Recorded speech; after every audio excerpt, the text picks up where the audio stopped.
So you're here for some Hoya hot takes, huh? Hi, if you're new here, my name is Stephanie. I love growing houseplants and I love talking about how I grew them and sharing my experiences and opinions here on my channel. About a year and a half ago, I started growing Hoya.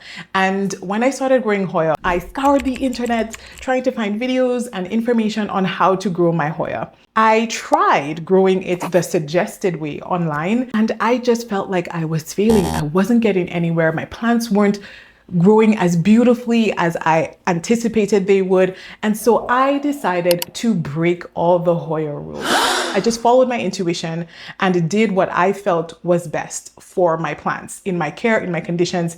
And that's when they bloom and blossom.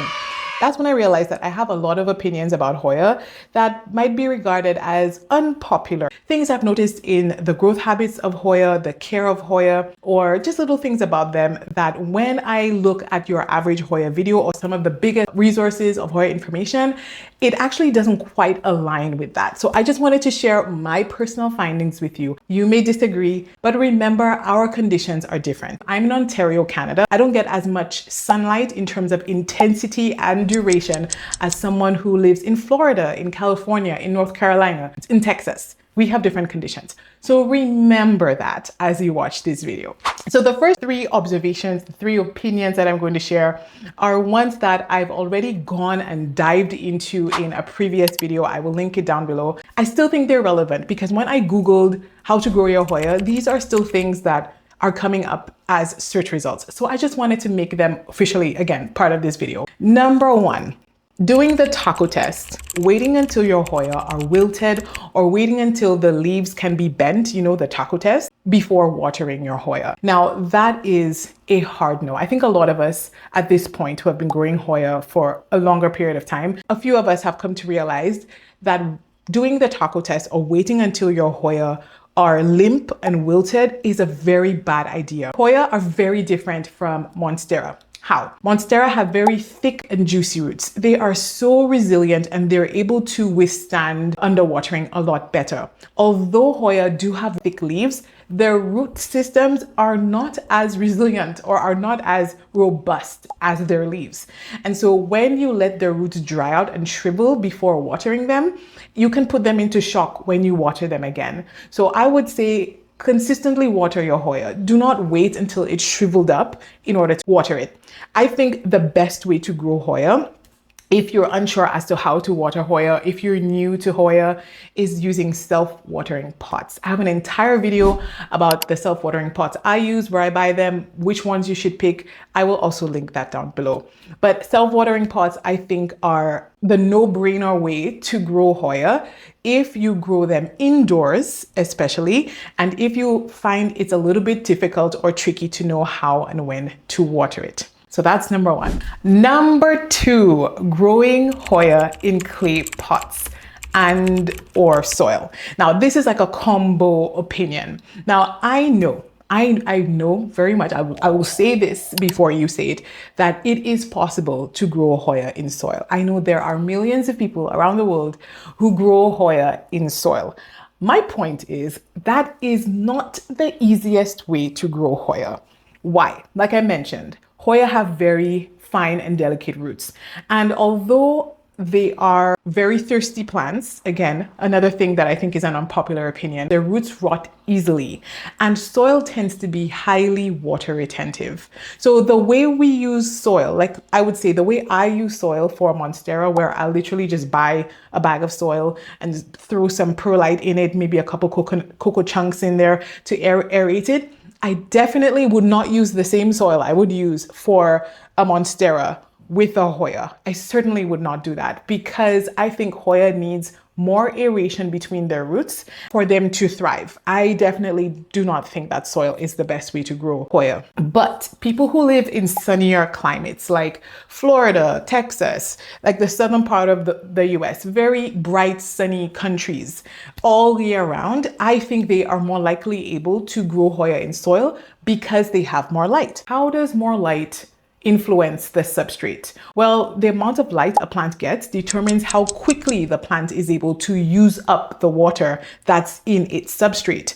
So soil is more water retentive than a lot of other mediums, or than a chunky mix, I should say. The more light a Hoya gets, the faster it's going to be able, or any plant, I should say, the faster it's going to be able to use up that water. And so it's not going to sit in a wet medium for too long. So that's where I think some may disagree. But if you're a viewer, your plants grow inside, you don't put them outside for the summer, they stay inside with you. You're probably using grow lights to grow them. They're in a window that's not a south window, like maybe an east window, a window that doesn't get a lot of light, or you have it a little bit further back from a window.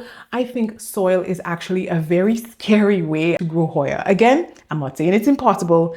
I'm just saying it's not the easiest way. I wouldn't recommend it. And again, terracotta pots. That's a whole other, like, I know some people grow Hoya in terracotta pots, but I just think terracotta pots, especially with some kinds of Hoya, I think they dry out way too much. They suck out so much moisture from the roots of the plant. I guess terracotta and soil together could be a mix, but again, it's just not something I would recommend at all. When I see someone growing a Hoya in terracotta, I'm just like, no!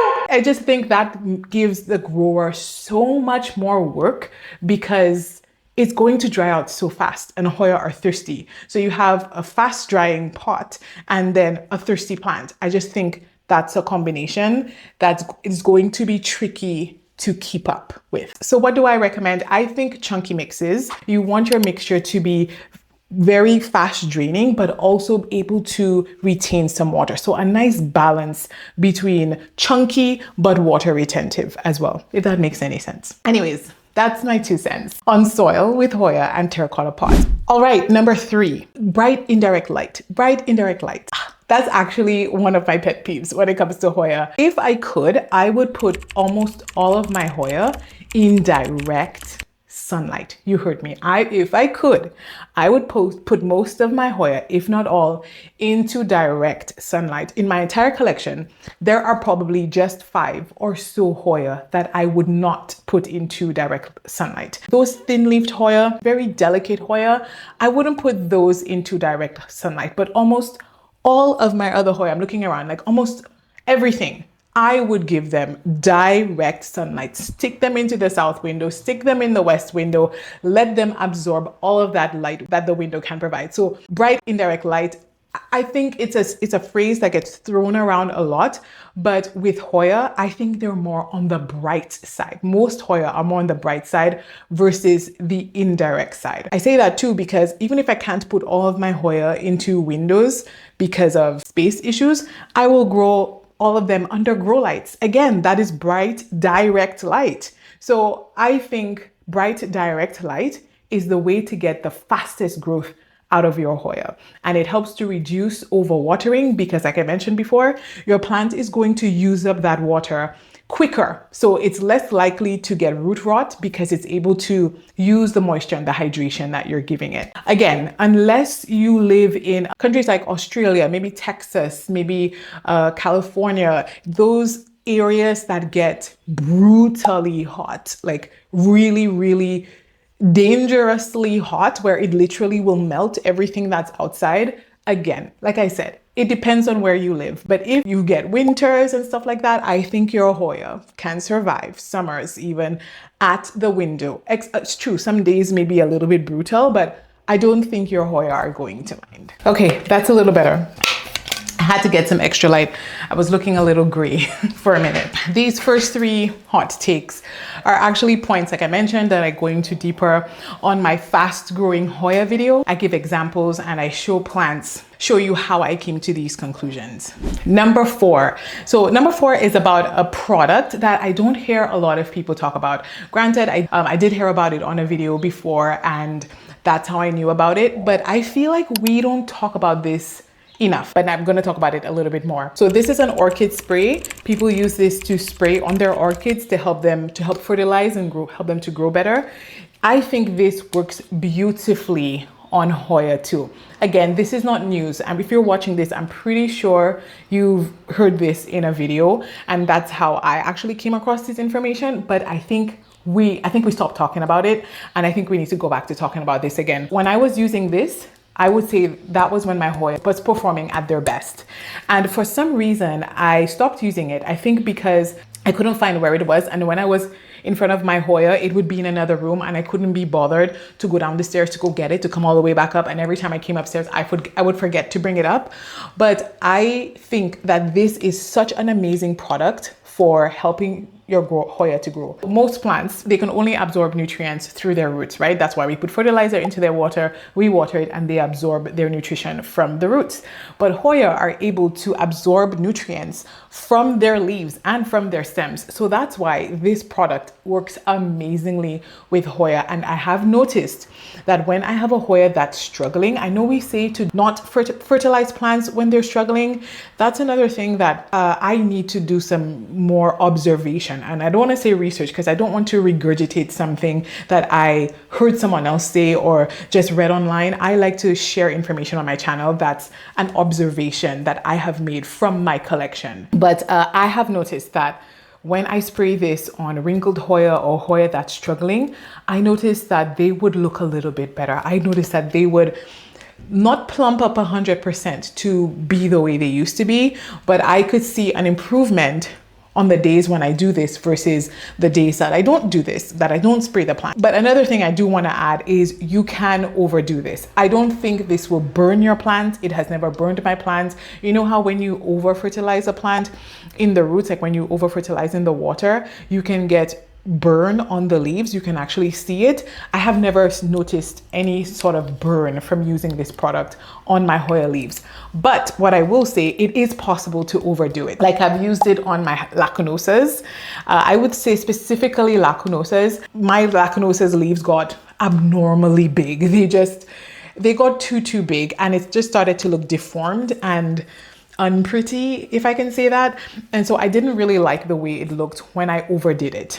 I think using this once a week on regular, especially the succulent thick-leafed Hoya, or maybe once every 2 weeks on your thinner-leafed Hoya, I think this is a great way to boost growth on your plants. Again, maybe not an unpopular opinion, but something that we don't talk about as much as before. So again, this is the Miracle Grow Orchid Spray. I think this is worth it. I think it's only $7.99, well, Canadian, and I get it at Home Depot. You can get it like almost everywhere. I've seen other people make this product. I don't know if I would put myself through the trouble of making it, just in case, again, I mess it up. But I just think I'll just buy a bottle. If the price ever went up too much, I think I would start making it. Okay, so here's another opinion, another thing that I don't hear people talk about a whole lot, and it's about thin-leafed Hoya. So when I say thin-leafed Hoya, I would mean like my Hoya polynuras, my Hoya bellas, my Hoya lacunosas, Heuchkelianas, the campanulatas, like Hoya with thin, not so succulent leaves. If I had to show you the difference, this is a Hoya campanulata. Again, you would have seen this in my 30 days of Hoya video. Can you see just how thin these leaves are? Super duper thin. Let me show you one that you haven't seen. I don't think I've ever shown you this on my channel, actually. So you're getting a sneak peek of a plant you don't ever get to see. This is a Hoya Snow Queen, but it's reverted. And look at how much thicker the leaves are on this. Can you see just how thick and juicy the leaves are? You can't really bend the leaves, see? Versus the campanulata that you just saw, you can bend those leaves. They never get as succulent and as firm as these leaves. So we typically call this a thick-leaved Hoya and the other one a thin-leaved Hoya. My point is, I think that thin-leaved Hoya are difficult. I think they're difficult. Again, the lacunosas, the bellas, the campanulatas, Coriaceae silver, a Hoya that I used to think was easy. I think they're difficult. What do I mean by difficult? I think they rot easily, lose leaves easily. I don't think they're as resilient.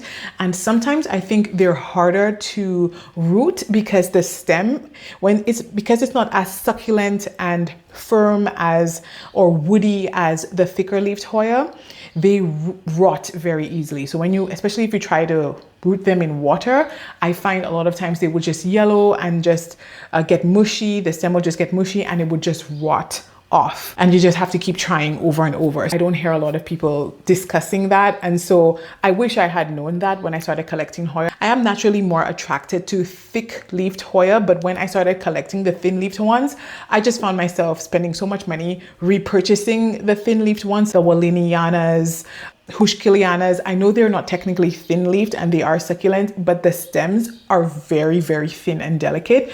I just found myself repurchasing them. I noticed there's a pattern that I struggle with these kinds versus the succulent ones.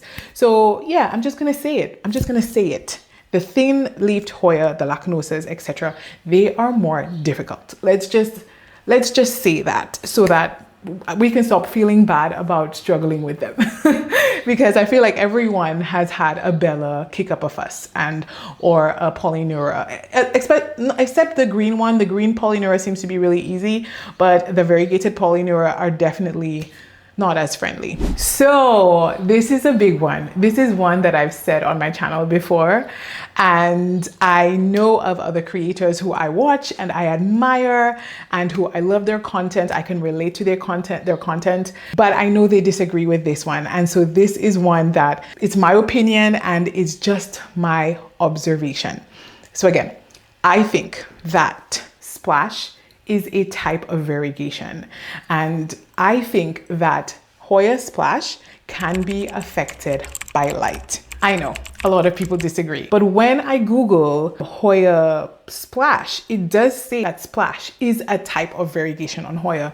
And for a lot of plants, not every single, but for a lot of different kinds of plants, variegation is influenced not just by genetics, but by light as well. So if you have a plant, for example, my Alocasia Frydek, I recently moved it out of a very, very bright spot and put it under this teeny weeny grow light. And best believe the leaf that came out afterward came out looking like a Mitchellitziana. It came out completely green. Now, I'm not saying that splashy Hoya are that influenced by light. Let me show you. So this is my Hoya Freckles Splash. This plant, when I got it, was extremely splashy, and it is an extremely splashy plant. But I've noticed that when I move this plant around, when parts of the leaves are not able to access light when it is maturing, I've noticed that it would give non-splashy leaves. Now let's say that the non-splashy leaves are genetics. Let's say maybe that part of the vine doesn't have a whole lot of splash, right? Let's just say this part doesn't have a whole lot of splash. But I do feel like when one leaf is hidden under another leaf, I do notice that you can see a sharp line sometimes where the variegation, the light didn't hit the leaf as it was maturing. It just looks like right here. You can see right here. It just looks as if the light was shining and then it just cut it right here. This is where maybe this was behind another leaf as it was developing and wasn't able to get enough light. And it's true, if you think about it, some variegated plants like the Monstera albo, they're able to do like those half moon leaves. Like there are a lot of plants, variegated plants, that will do half moon leaves, but I just feel like there are a lot of times maybe I will pull this plant away from the light that I usually give it to accommodate another plant that I want to give more light to, and I will notice a reduction in the splash on the leaves. Again, if you have an extremely variegated, an extremely splashy plant, or maybe it's in an extremely splashy part of the genetics, I do think the splash can still really push through even if it has lower light. But I do believe that some Hoya, their splash is affected by light. I just have noticed that with my Hoya. Again, I know it's an unpopular opinion, and who knows, maybe a year from now I will see differently and I'll be like, oh no, Steph, you were wrong all this time. Maybe that's what's going to happen. But for now, where I'm at in the helicopter plant mom that I am, that stare at my plants every single day, and especially my favorites, my splashy Hoya, looking for developments, I have noticed consistently as I move my plants around, and trust me, I move my plants around a lot in my collection, I have noticed that there's a link between light and splash. Oh man, yeah. Something I want to say. Sunstressing. We love sunstressing on Hoya. Like, sunstressing is what I like to call a tan on your plant. That's like when your Hoya gets so much light that it starts to change color. So for some plants, sunstressing is a bright red color. For some Hoya, sunstressing is like more of a purple color, like a deep burgundy color. Or for some plants, sunstressing can look like a bright lipstick red color on the new leaves, right? Or sometimes the leaves, the new leaves, as they will usually come out pink if it's in high amounts of light, but then as they mature, they will keep that bright red look and take longer to fade. And so yeah, sunstressing looks beautiful on Hoya. And if you're a Hoya grower, a lot of times, especially if you're growing the types like the Hoya Rebecca's and the Hoya Sunrises, the Tequila Sunrises, you're likely trying to get that sunstressing on your Hoya. But something I find not a lot of people say, well, I haven't heard it in a video, is that it is hard. Sunstressing your Hoya can be really hard. I feel like, or at least I don't realize, when a lot of people show their beautifully sunstressed plant on their page or in pictures, I think I don't realize how much light it takes to get that level of bright, vibrant sunstressing. I think I just didn't realize that. And I think not a lot of people say that. And when I say bright, I think like, okay, so for example, behind me here, you see those grow lights behind me here, you can see the difference in the space there. Even that tiny difference, that tiny space, it's not even that big from the top shelf to the bottom shelf. Even that is not enough to sunstress a lot of my Hoya. Like, your plant has to be bang on under the grow light or in a south window that gets consistent uninterrupted sunlight. So when I say a south window, if you're in the northern hemisphere, a south window gets the most amount of sun. If a big tree or if there's a shelter over that window, it's going to obstruct the sun. So I mean, like, no tree, no shelter, just direct sunlight for long hours in a day. I don't think a lot of people talk about just how much light Hoya need to get that beautifully sunstressed. And what I've come to realize also is a lot of the Instagram pages and a lot of the content creators that I personally watch and I admire and love their Hoya, and I almost build my wish lists on how I want, like, the Hoya I want to have based on the blooms and the sunstressing. I didn't realize that a lot of these people live in Florida, a lot of these people live in Texas, a lot of these people live in hot climates where their Hoya just needs to be a few feet back from a south window or from a window, and their Hoya is beautifully sunstressed and beautifully blooming.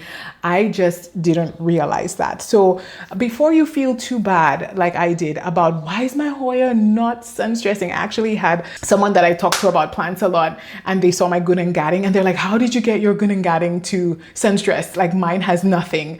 And it's because it's smack dab under the grow light, like under. And even the new leaves, like, I just moved it slightly away from the grow light just a little bit, and they're not sunstressing. So if you want your plant to sunstress and it's not doing that, again, if you have a sunny day, cloudy day, sunny day, cloudy day, it's not going to sunstress. If you have it even in a south window, it needs to be blasted with light very close to the grow light in order to get that sunstressing. And I've asked some of the people that I buy Hoya from who have beautifully sunstressed Hoya, and that is what I was told as well. Like, in a south window all day long or right under the grow light in order to get that sunstressing, like right there, like almost touching the grow light. Again, if you have Sansi lights, you need to be careful not to get it too close, because those lights are not just bright, they're hot. Some grow lights are bright but not hot, so you can touch them, like the Barinas, and they won't burn you, but the Sansis will burn you. But I think they're some of the best at producing sunstressing. Since we're talking about sunstressing, another opinion that I have that I don't hear a lot of people talk about is that some Hoya actually don't look good when they're sunstressed. I think I was one of those people who tried to sunstress a lot of my Hoya, like almost all of them. I'm like, I just want to see a little bit of something on it, but I actually don't like a lot of my Hoya sunstress. I don't really like my Obovata splash, the purple look. I don't like to see my splashy Hoya sunstress. It gets this purple hue on the top that I don't think is very attractive. And also some Hoya, when you try to sunstress them, it's not that they don't look good, they burn. They will create a little bubble. You'll get a bubble on the leaf where it was almost boiling, as it were. Yeah, like the leaf was burning. So again, just like what I was saying about bright light, I do think Hoya can grow in bright light. And again, it might burn just a little bit, but I do think they can handle it. But again, when you're trying to sunstress and you bring it really close to the light, I do think like some plants can't really handle that level of light, and I do think they will burn and bubble and look unsightly, and you will get like this bubble the bubble will sunstress a little bit and it will look like spots. The plant starts to look thick. I just don't think it's a good look. I don't think it's cute. Ooh. Another one. So giving the same Hoya different names based on the leaf shape. Yeah, there aren't a lot of Hoya that fall into this category that I'm talking about, but hear me out. So when I first got into houseplants and I heard about Hoya, I personally did not want to collect Hoya because I felt like Hoya just looked the same to me. A lot of people don't want to collect Hoya because they feel like there are all these Hoya with different names, but they just look exactly the same. And now that I have a more trained eye when it comes to Hoya, I can certainly see the difference between different types of Hoya. They look similar, but they're not the same, right? And so I didn't really like Hoya at the time because I just thought it's just a bunch of tiny plants that look very similar. But there are Hoya that I find look extremely similar and have different names. One of the examples, I do have another one that I'm not brave enough to mention. I'm not brave enough to talk about this one because I feel like a lot of people are gonna come to me and be like, no, this one, no. So anyways, I'm just gonna stick with the first idea, the first one that I have, because I own both of them. So specifically, I'm talking about the Hoya Wilburgreaves. Now, we know that there's the Hoya Wilburgreaves China and the Hoya Wilburgreaves Russia. Now, if you go on Google, right? I Googled what's the difference between the Hoya Wilburgreaves China and the Hoya Wilburgreaves Russia. Google says, well, AI says the Hoya Wilburgreaves plants from Russia and China are both variations of Hoya carnosa, okay? The Russia variety is generally considered the more traditional one with shorter, rounder leaves, while the China variety, sometimes labeled as Hoya no ID, has longer, thinner leaves. Okay. In essence, the Hoya China has long, thin leaves, and the Hoya Russia have rounder, succulent leaves. Got it? Okay, so I'm going to show you a plant. What variety, based on that information, which I think is general information, I've heard a lot of people say this too, which variety of the Hoya Wilburgreaves is this plant? What do you think? Now, if you've been on my channel for a while, you already know and recognize this plant. You know what I'm talking about. So based on the meaning, the definition we read on Google, this should be a Hoya Wilburgreaves Russia, but this was sold to me as a Hoya Wilburgreaves China. A Wilburgreaves China, but look at how round the leaves are. So maybe you say, but Stephanie, no, hold on. Maybe your seller got confused because my seller who sold me my Wilburgreaves China also sold me my Wilburgreaves Russia. Okay. Let's say maybe she got them confused. Tell me why my Wilburgreaves is now showing me these long, the same plants that gave me these round Russia type looking leaves is now giving me the classic pointy China looking leaves. So on the same plant, we have two types of leaf shapes. We have a more narrow leaf and then we have a rounder leaf. See? All on the same plant. Also show you my Hoya Wilburgreaves Russia from 30 Days of Hoya. And my Hoya Wilburgreaves Russia is actually giving me pointy, narrow-like leaves, very similar to this leaf, which technically should be the Russia should be the rounded leaves, not the pointy leaves. What's my point? My point is we've given different names to create two different types of plants. So one plant is the round leaf, so this is this, and one plant, the leaves are more pointed, so it's that. But really and truly, something I've noticed with Hoya is that the leaf shape can be linked directly to the conditions, especially the light.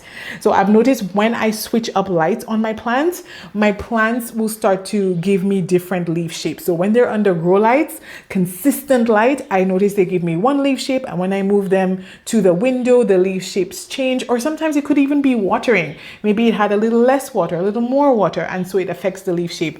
And so what I think is, in the plant community, we have created varieties of plants which are just not exactly so. They're not different plants, they're just grown with different amounts of light or different conditions, and so that affects the leaf shape. So it's not entirely a different plant, it's the same plant.